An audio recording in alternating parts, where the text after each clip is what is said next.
Welcome back to another Division 2 news upload. I'm LtBuzzLitebeer, and in today's video, I'm going to quickly review over all the news and updates discussed on today's State of the Game stream.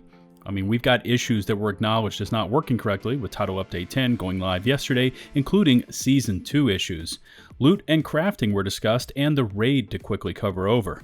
But before we begin, if you like this type of intensive Division content in your lives, please take just a moment to smash that sub button and ring the bell to never miss another upload notification from my YouTube channel. And with all of that out of the way, let's dive right in.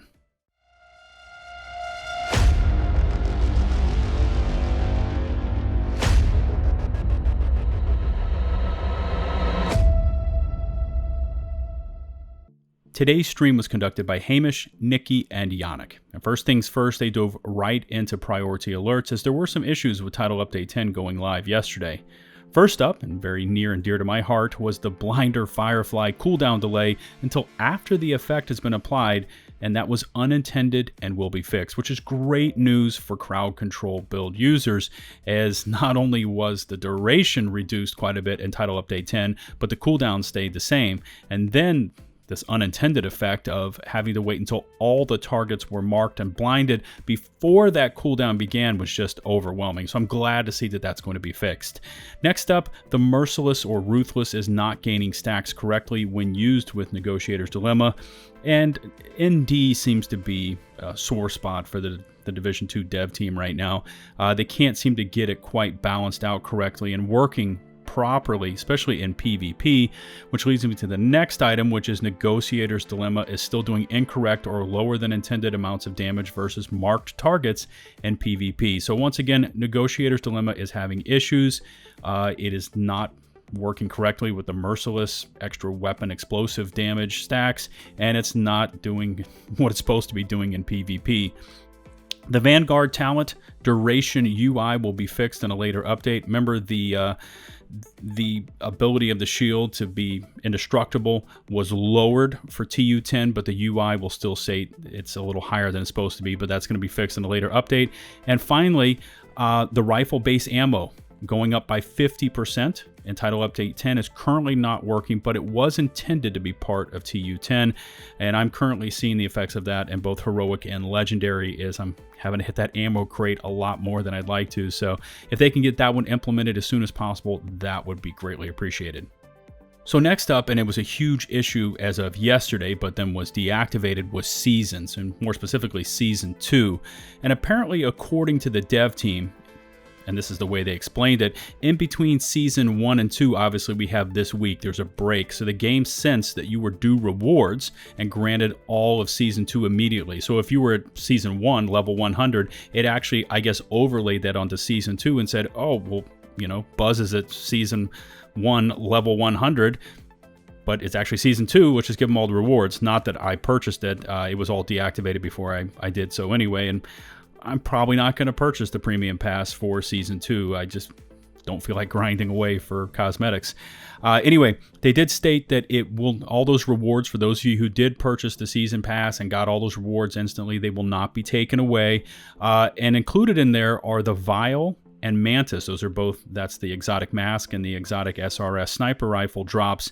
And what was happening is the game sensed that since they were part of the season rewards track, and since you were receiving them, then all of a sudden you had them in your general loot pool. So then, if you went out into the open world and you got an exotic to drop, it could possibly be a Vial or Mantis, even though those aren't out yet. So that's why that was happening. Once fixed, you're going to need to level up through the seasons and acquire those exotics again into your general loot pool. And once you have them, they will be placed into the general loot pool, and then you can get them to drop from bosses, etc. They also stated that Season 2 starts next week, even though comms have already started appearing randomly in missions, and I heard this today on Lincoln Memorial, some sort of Keener comm come on at the end of it. So yeah, those have started appearing. Those are part of, I guess, the preamble to Season 2 starting next week, so just expect to hear more and more of those. Nikki addressed the fact that as part of the new season reward track, we're going to start seeing the new gear sets, body armor, and backpack pieces as part of that reward track. And if you got them yesterday when you activated your season rewards track and purchased that, well, you've got them now in your inventory and your general loot pool, so you could possibly start to see them as open world drops. Nikki also addressed the fact that we're supposed to be receiving field proficiency caches if our shade watch is at max, but we're going to need the season to reset and start next week before we're going to start to see those field proficiency caches show up. There was also this small banter back and forth between Yannick and Hamish about the new apparel event, which is called Phoenix Down, and they were hinting at what it should be, you know, the Phoenix symbol as part of the shade agents, emblems, etc. That is going to be included with Season 2, but there was no spoilers, there was nothing revealed, although there were some screenshots of it I saw over on Twitter of players that actually got the entire reward track yesterday when they pre-ordered Season 2. Yannick took the time to respond to quite a few questions in chat, all concerning what was the motivation behind seasons, and the way it was explained is they are a way to structure the endgame and guide players that are unsure what they need to do, as they're not there to replace old content with new. It's just a way to make sure that the game is alive and give you something to do. Press F to doubt. And the final topic of information concerning seasons is a reminder that if you own WONI or Warlords of New York, the season is included. Only the premium reward track costs money, and as we know, that's going to cost 1,000 premium credits, which is roughly $10 US. The bulk of today's stream was centered around the topic of loot and scaling and grind versus reward. And the first bit of information that was again discussed is that loot containers inside of missions and living world activities will scale. Open world caches do not, and they did this so that players couldn't just run around and open the open world boxes and get the best loot. Also mentioned was the core philosophy of Title Update 10, where they wanted to match the challenge versus the reward.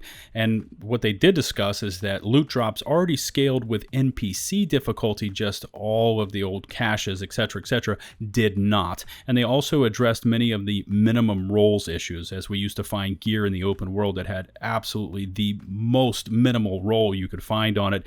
That all scales now to your difficulty and your open world settings.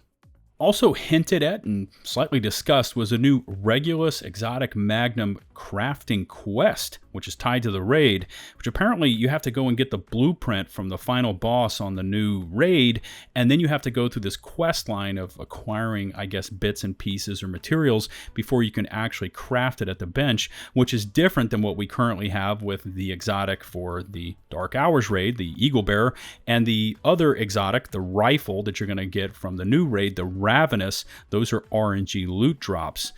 And it was again confirmed that raid gear set blueprints are gained through the raid as well, which is kind of like the current mechanics that we have for Dark Hours. So as you go through, you will be gaining those crafting blueprints for the new raid specific gear sets, as well as the body armor and backpack pieces that everyone so desires with the new gear sets. And the final bit of information concerning loot and scaling and rewards was centered around bounties. And Nikki did confirm that bounties, even though they feel like a real mission, are not part of that mission structure. So as you go through a bounty, chances are the gear that you find in the crates and the caches and stuff are not going to scale to the difficulty of your bounty. And I can definitely confirm this. Today, I was on a heroic open world. I was awarded a heroic True Sons bounty. I went into the bounty, had to take on the 3 bosses, etc. Any gear caches that I opened, I saw considerable amounts of superior or purple gear, but the loot drops from the NPCs, etc., including the bosses, were either high ends or gear sets, no exotics. So yeah, bounties are kind of excluded from that rule. So watch out for that.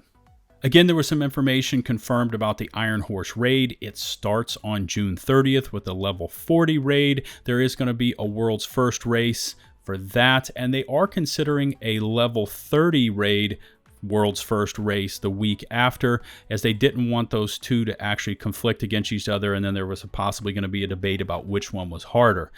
Also, if you want to register for Twitch drops, if you want to watch the raid actually go down, showing up on screen right now, you can go to drops twitch.tv/register.ubi.com, and you can actually register for these Twitch drops. One's going to be what looks like a construction helmet and a mask, and there's another backpack charm. There are certain amounts of time you need to watch the stream in order to get those things to drop. The final two pieces of information that were taken from Stream Chat and discussed openly by the three mods for today's stream. Number one, there were no intended changes made to the NPCs for Title Update 10. There was no stealth nerfs or stealth changes or stealth buffs. So if you're finding that certain NPC types, or maybe you're finding some outliers within those NPCs, they're asking you to record and report them, probably to the Ubisoft forums. And the second and really big issue is the cooldown hive issue is known. The dev team knows about it. It will be changed so that loadouts can be switched faster. So for those of you who like to run through the raid and you have to wait forever for your revive hive to cool down before you can actually switch gear sets, they are going to be working on it.